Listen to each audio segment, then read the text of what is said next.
Hello,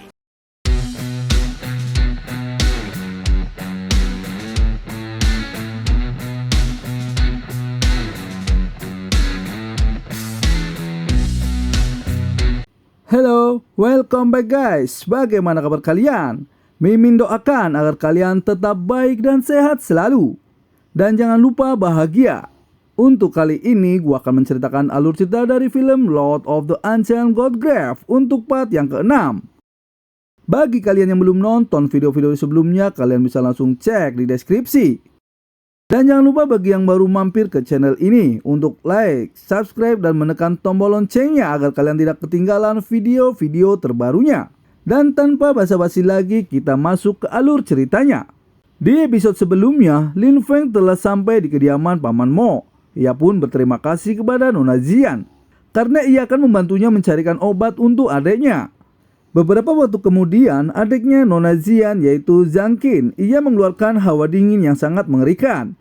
Nona Zian pun kebingungan karena ia tidak tahu bagaimana cara mengobatinya. Di saat itu juga Lin Feng merasakan hawa dingin tersebut. Lalu ia menghampirinya. Dan Nona Zian mengatakan kalau ia memberikan bunga roh pencucian sumsum agar bisa membangkitkan bloodline-nya. Namun yang terjadi sangat buruk. Lalu Lin Feng bertanya kepada Nona Zian adiknya mempunyai bloodline seperti apa. Nona Zian pun mengatakan kalau adiknya mempunyai bloodline elang sayap emas. Tapi kebanyakan orang hanya bisa membangkitkan bloodline martial spirit elang mistik. Dan adiknya mempunyai tubuh yang sangat lemah dan tidak bisa membangkitkan bloodline sejak kecil. Bahkan membangkitkan bloodline elang mistik saja tidak bisa. Dan keluarga mereka selalu ditekan oleh keluarga Shu. Untungnya masih ada paman yang selalu menjaganya. Karena ia tidak mempunyai orang tua sejak kecil. Tak selang berapa lama, pamannya datang karena ia merasakan juga hawa dingin di rumahnya. Dan ia tahu kalau hawa dingin itu adalah dari klan Mo-nya. Namun, kebanyakan orang hanya bisa memadatkan spirit hawa sejati. Tuan Mo juga hanya mempunyai martial spirit hawa sejati tingkat bumi. Jika memadatkan martial spirit hawa dingin dapat secara langsung memiliki kekuatan es. 这莫不是我末世的寒冰血脉吧？只是许多后人只能凝聚出寒元武、寒冰武魂，可直接拥有冰封之力。 Dan ia tidak menyangka kalau keponakannya itu bisa membangkitkan hawa dingin. Dan pamannya Mo akan mencoba menghilangkan kekuatan esnya terlebih dahulu agar tidak membahayakan nyawanya. Dan ia langsung mencoba menghilangkan dengan kekuatannya. Namun hawa dinginnya bukannya hilang malahan menambah banyak dan menyebar ke seluruh ruangan. Ia pun juga kebingungan apa yang harus ia lakukan lagi. 眼下先化进这寒冰之力才是正事，但救救他！还在源源不断的被激发而出。 Paman Mo langsung terpental karena tidak bisa menahan hawa dingin tersebut. Dan Lin Feng pun langsung mencoba menahan hawa dingin itu. Lalu pamannya mengatakan hawa dingin itu sangat rumit. Bahkan ia tidak bisa menahannya. Seketika itu Lin Feng meminta izin kepada Tuan Mo kalau ia akan mencoba menyerap hawa dingin tersebut. Lin Feng langsung memadatkan pola aura darahnya. Hawa dinginnya pun semakin menyebar. Lalu Lin Feng langsung mengeluarkan kekuatan api poniknya. Seketika hawa dingin itu semakin hilang diserap oleh Lin Feng. Paman Mo tercengang melihat Lin Feng dengan mudahnya melakukannya.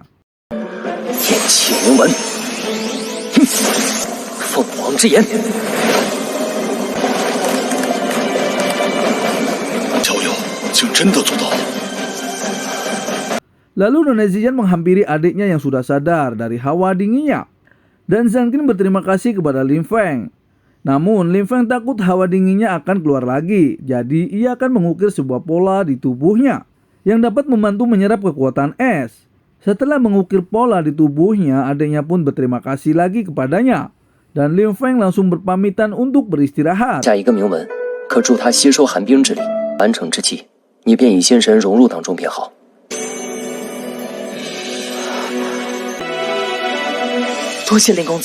Paman Mo pun mengatakan kepada Zian kalau tatapan mata Zian sedikit berbeda kepada Lin Feng. Apakah paman ingin mendatangi orang tuanya? Dan pamannya tertawa dengan candaannya. 2 hari kemudian, Lin Feng akan berangkat ke lembah Changseng.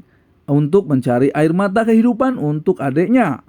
Lalu Paman Mo mengatakan kalau mereka semua orang-orang yang ingin memasuki lembah Changseng. Seketika Lin Feng mengatakan kenapa ada klan Luo yang mengikutinya. Pamannya pun menjawab kalau klan Luo adalah keluarga besar. Patriark Luon Xiaohong merupakan penjaga kehormatan aula cabang kuil bela diri Paman Mo. Jadi mereka mempunyai tempat untuk memasuki lembah Changseng. Paman Mo mengantarkan Lin Feng turun dan berkumpul dengan orang-orang yang akan masuk ke lembah Changseng. Tak selang berapa lama, Paman Mo dan Lin Feng telah sampai di depan lembah Changseng. Dan para tetua akan membuka portal lembah Changseng. Dan wanita itu adalah asisten utusan dari klan Lan, yaitu Lan Yuchan. Dan Paman Mo, mereka berdua pun seketika akan memulai membuka lembah Changseng. 凝天地之力，启长生之门。 Dan portal ke lembah Changseng pun terbuka. Satu persatu dari para peserta pun masuk ke dalam lembah Changseng. Dan rumornya ada sebuah metode ilahi yang bisa memperpanjang umur di dalam sana.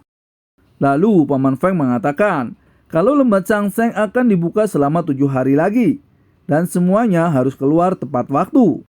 Di saat bersamaan, sekelompok dari klan Luo mempunyai rencana yang jahat terhadap Lin Feng. Dan tetua Luo mengatakan kalau ia memerintahkan 2 orang rana semi Heavenly Martial dan dengan 2 bantuan orang lain dan sekutu untuk membunuh Lin Feng di dalam lembah. 进入里面后，记住你们的任务，我看你林峰怎么办。 Dari dalam lembah Changseng, Lin Feng terbangun dari kesadarannya. Dan ia mengatakan kalau esensi di dalam lembah 10 kali lipat melimpah dari pegunungan Tianyan. Dan Lin Feng menemukan pintu masuk di lembah Changseng. Elang Ping Tian pun mengatakan kalau di sungai ada semacam gas beracun. Dan jangan sampai ia menghirupnya. 这和尚好像有邪障之气衍生啊！气每过1个时辰便会消散，我等等也无妨。 Tak selang berapa lama, ada wanita cantik yang bernama Zhu Xiao. Ia bertanya kepada Lin Feng apakah benar kalau Lin Feng adalah putra Raja Pedang Ping Tian. Lin Feng pun terkejut karena gadis itu masih muda dan basis kultivasinya sudah mencapai ranah Heavenly Martial. Lalu gadis cantik itu marah karena Lin Feng tidak menjawab pertanyaannya. Pertarungan sedikit pun terjadi dan Lin Feng menjawab kalau Raja Pedang Ping Tian memang ayahnya.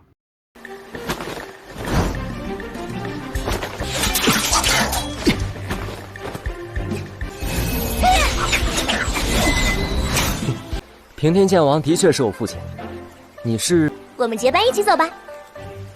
Di saat itu juga datanglah kakak dari gadis itu. Ia bernama Zhu Junyi. Lalu Zhu Xiao memperkenalkan kakaknya kepada Lin Feng. Dan kakaknya adalah jenius dari kerajaan Tianwu. Lin Feng pun terkejut melihat orang tersebut sudah mencapai semi Heavenly Martial. Dan ternyata di kota Tianwu banyak jenius-jenius muda. Kakaknya pun membawa Nona Zhu pergi. Dan ia mengatakan kalau di lembah Changseng banyak formasi pembunuh. Ia meminta adiknya untuk ikut bersamanya agar tetap aman. Seketika itu ada sekelompok dari klan Luo. Ia mengatakan kalau kakaknya melakukan itu demi kebaikannya. Namun Nona Zhu Xiao tahu kalau ada niat lain dari pemuda itu. Ia pun memintanya untuk pergi. Lalu Zhu Junji tahu kalau kabut racun yang ada di sungai sudah hilang. Dan mereka pun naik ke jembatan penyeberangan itu. Nona Xiao pun sedikit takut dan susah bernapas. Lalu ia langsung mengeluarkan martial spiritnya yaitu martial spirit Vermilion. 连呼吸都变得困难了，怪不得想要进入长生。